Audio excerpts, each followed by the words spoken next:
And if we don't have the guts to do that, if all we can do is take their money, we should be ashamed about it. So last night was the fourth Democratic debate, this one taking place on CNN, and I got some highlights. Now, I thought about different ways that I could approach this, my coverage of this debate, because there are 12 candidates on stage. As CNN themselves said, a record number of Democratic candidates on stage at once. I feel like that's not a line that we should hear in October. So what I'm really going to do here is focus on the three candidates in this race that I think matter: Elizabeth Warren, Joe Biden, and Bernie Sanders. Now, Elizabeth Warren, to, I guess, my surprise, I shouldn't have been surprised by this, but I was surprised by this. A lot of candidates were going after Elizabeth Warren. She was the focus of most of the attacks last night from pretty much everybody, except for maybe Bernie Sanders and maybe Castro didn't go after her.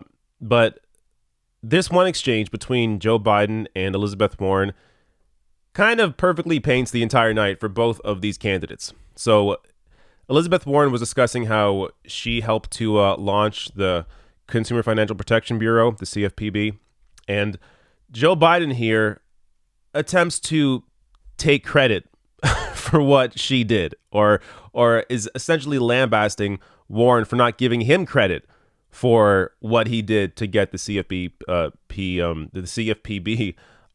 through. So this whole exchange is just wildly awkward and did not make Joe Biden look good at all. She referenced me. Okay. I agreed with the great job she did. And I went on the floor and got you votes. I got votes for that bill. I convinced people to vote for it. So let's get those things straight, too. Senator Warren, do you want to respond? I am deeply grateful to President Obama, who fought so hard to make sure that agency was passed into law. And I am deeply grateful to every single person who fought for it and who helped pass it into law. But understand— You did a hell of a job of your job. Thank you. But understand this. It was a dream big, fight hard. People told me, go for something little. Go for something small. Go for something that the big corporations will be able to accept. I said, no, let's go for an agency that will make structural change in our economy. So I thought that pretty much summed up the night for Elizabeth Warren and Joe Biden. Joe Biden here yelling at Elizabeth Warren for not giving him enough credit for what she established, the CFPB. Are you kidding me? And I'm going to get to some information here in a minute showing you that Joe Biden was not fighting for it. So he just completely lied in trying to take credit for something that Elizabeth Warren clearly did and he was not involved in, at least to the degree that he pretends to be on stage here. But this is a feeling, I mean, seeing the reactions to this moment, this is a feeling that a lot of women feel in the workplace, where they put the work in, get something done, and then the men in the workplace try and take credit for it. And you saw that in the reactions. So let me show a couple tweets here. This from Leah Greenberg of Indivisible. I know I'm supposed to be commenting on this debate, but honestly, I blacked out when Joe Biden interrupted Elizabeth Warren to demand credit for the agency that she created. So I pretty much missed the last 15 minutes. And this from Jess McIntosh. Every woman has cultivated this tone of voice by year 5 in the workplace. And she's replying to Ezra Klein saying, boy, is Warren carefully not saying some things here.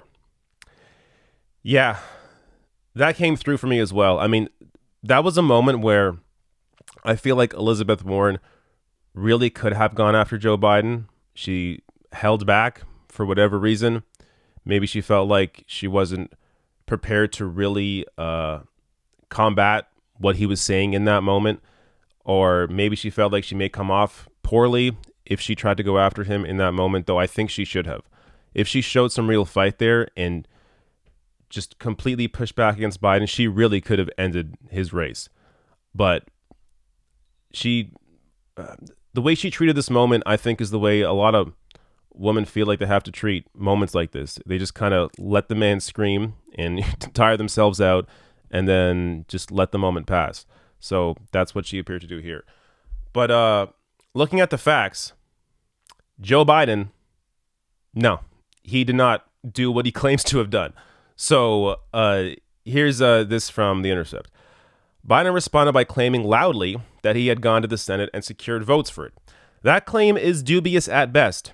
Biden had no public presence in the debate over the CFPB, and people involved with the fight over it say he did little to nothing behind the scenes either.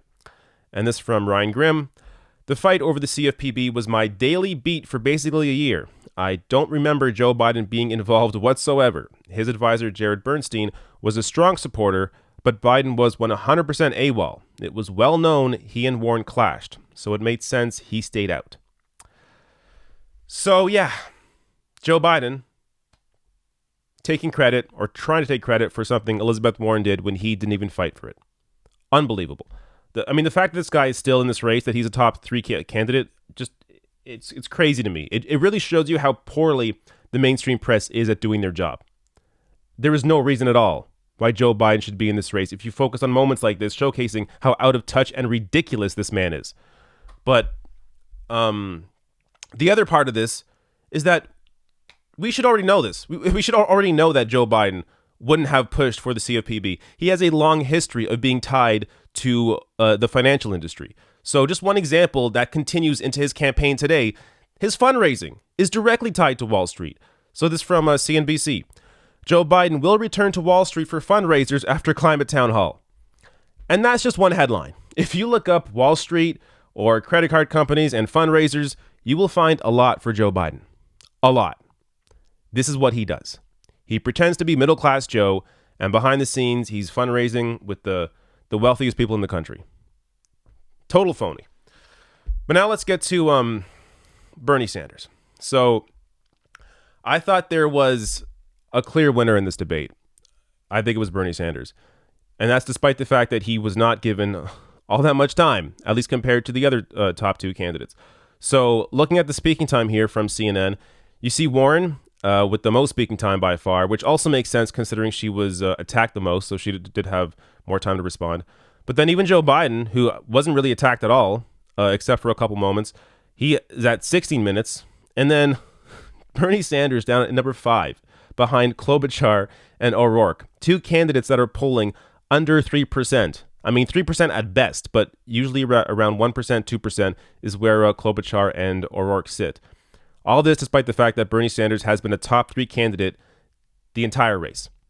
Once again, he was not asked as many questions, was not given as much time as the other candidates, the other top candidates on stage were. This is a consistent pattern in all these debates. It's intentional because the more you hear from Bernie Sanders, the more people like him. But he also challenges the wealth and the power of places like CNN, like MSNBC, like ABC. So there is a good reason why they don't want to give him too much time. I mean, he even mentioned at one point the media establishment and their power on the political discussion. It's not a conversation they want to have. But as I said, it's been this way the entire race. And even with the time that he had, so even though he didn't have as much time as, say, Warren or Biden, with the time that he had, he utilized it. He really had some solid moments. So I want to share a few of those. This first one, I think, is maybe the best moment of the entire night. So here he discusses, this is about healthcare, about Medicare for all. And he talks about, do Democrats have the guts to take on the healthcare industry? A little bit tired, I must say, of people defending a system which is dysfunctional, which is cruel. 87 million uninsured, 30,000 people dying every single year, 500,000 people going bankrupt. For what reason? They came down with cancer. I will tell you what the issue is here.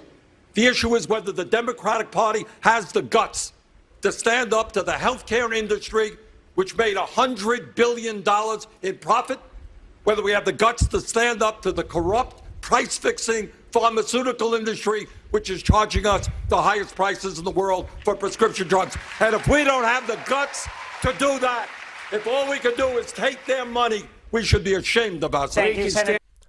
I loved that moment. So in my debate preview, I talked about how Bernie has to yell. I mean, you have the typical mainstream media idiots talk about, oh, why is Bernie yelling so much? If you're not angry, then you're not paying attention. Bernie Sanders, he encapsulates the feeling that millions of Americans have that they are being screwed by the healthcare industry, not to mention the other industries. But in terms of healthcare, people are being screwed. If the Democratic Party doesn't have the guts to take them on, the healthcare industry on, then nothing's going to get done. And the reality is the Democratic Party doesn't have the guts, which is why it requires an independent senator from Vermont, a lifelong independent, to take them on. He has been consistent in pushing back against the Democratic Party establishment, the Republican Party establishment, the media establishment, the corporate establishment, whoever it is. He has a history of pushing back against the powerful and working in the best interests of the vast majority of Americans. That's who Bernie Sanders is. He has the guts to take them on. He had the guts in 2016 to take the Clinton machine on when no one else had that guts. So that's who Bernie Sanders is. And he showed that here. Now, the other great moment here, big moment, was this exchange between Joe Biden and Bernie Sanders. So Biden was on discussing, how I was vice president, I got all these things done. And then Bernie took issue with that. For a total of 4 months. 4 months. Where do you get the rest? Where does it come from? Two things. Let me Senator respond Sanders, respond. in two ways. Joe, you talked about working with Republicans and getting things done. But you know what you also got done, and I say this as a good friend. You got the disastrous war in Iraq done. You got a bankruptcy bill, which is hurting middle-class families all over this country. You got trade agreements like NAFTA and PNTR with China done, which have cost us 4 million jobs. That was another fantastic moment. I mean, these are the top two, this moment and the healthcare moment, the top two moments of the night, easily, I think.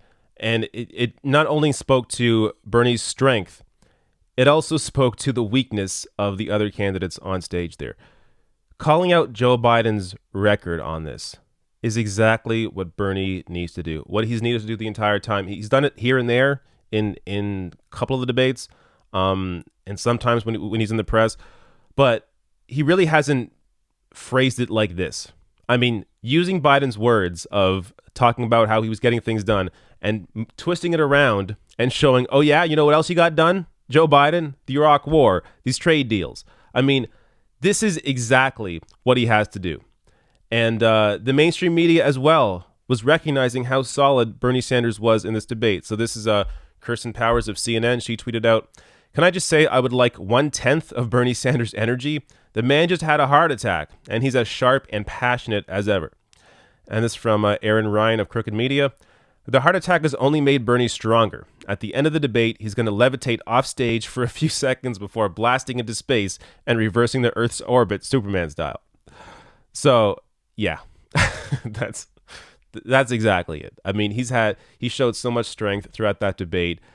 This is really almost like a relaunch of his campaign. I mean, when you see this debate and combine that with the massive endorsements that he just got, I just covered that in a previous video. This is going to really set the stage for the future of this race and Bernie's campaign.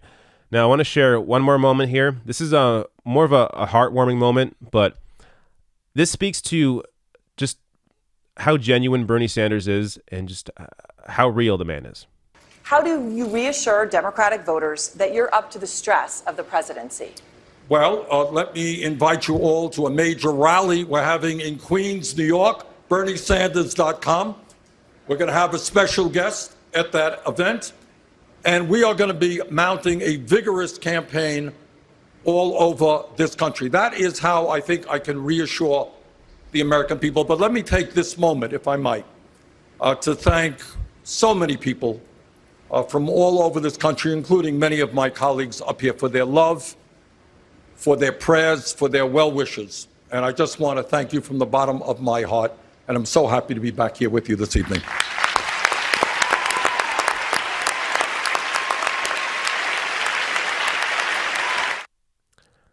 So I thought that was a great moment. And the other candidates on stage, clapping for him. I really do think, I know, these sorts of races, it can get vicious and people go after each other. But I really do think the other candidates on stage, they recognize what kind of man Bernie Sanders is. This is a guy who has an entire career fighting for people, has never sought the spotlight. I mean, I did a video last month, I think, where a Republican discussed how he worked with Bernie in Congress, and there were bills that Bernie would take his name off of if there was a shot at that bill passing. So Bernie would help to write a bill, and then he would pass it off to Republicans because he thought, hey, if it's a Republican majority in the House, well, I'll take my name off this, give it to you guys, you pass it, because all I care about is helping people. All I care about is actually getting this bill passed so it can help people. That's who Bernie Sanders is. He doesn't look for the spotlight. He has no ego in this. He has been a leader, a champion for people. So this, that's what a lot of people I think don't really recognize. And it's hard to also, I mean, it's hard for, I think, the average person to see that unless they hear about those moments or see other people talk about him, because Bernie himself he's not really his best salesman. I mean, because he is so, he's not self-obsessed. He's not ego-driven. It can be hard for him to sell himself, I think, because he doesn't want to come off as somebody who's just, tooting his own horn. He wants to actually show you what he's about, who he's fighting for, but he's not going to talk about how he took his name off a bill, in the 90s and early 2000s so bills could get passed, because it would come off weird if he said that. But you hear other people talk about that, and it shows you the kind of character that Bernie Sanders has. It shows you who the man is. And this debate, just going back to the performance here, it clearly helped him. So as Daniel Morans of HuffPost tweeted out, Sanders raised $625,000 on Tuesday, ending at midnight per campaign. The sum came from over 40,000 contributions and was more money than the campaign has picked up in any previous debate. It made up 35% of total money contributed on Act Blue from 9 to 10 p.m. So the campaign raised the most money after this debate and beat their previous record on that. This campaign's only getting started. I mean, if you thought Bernie was done after the heart event that he had, you're wrong. This is just getting started. His performance here, even the mainstream press recognizing it, and then having those 3 massive endorsements with AOC, Ilhan Omar, and Rashida Tlaib all endorsing Bernie Sanders, it's just beginning. Just wait and see where Bernie Sanders goes after this.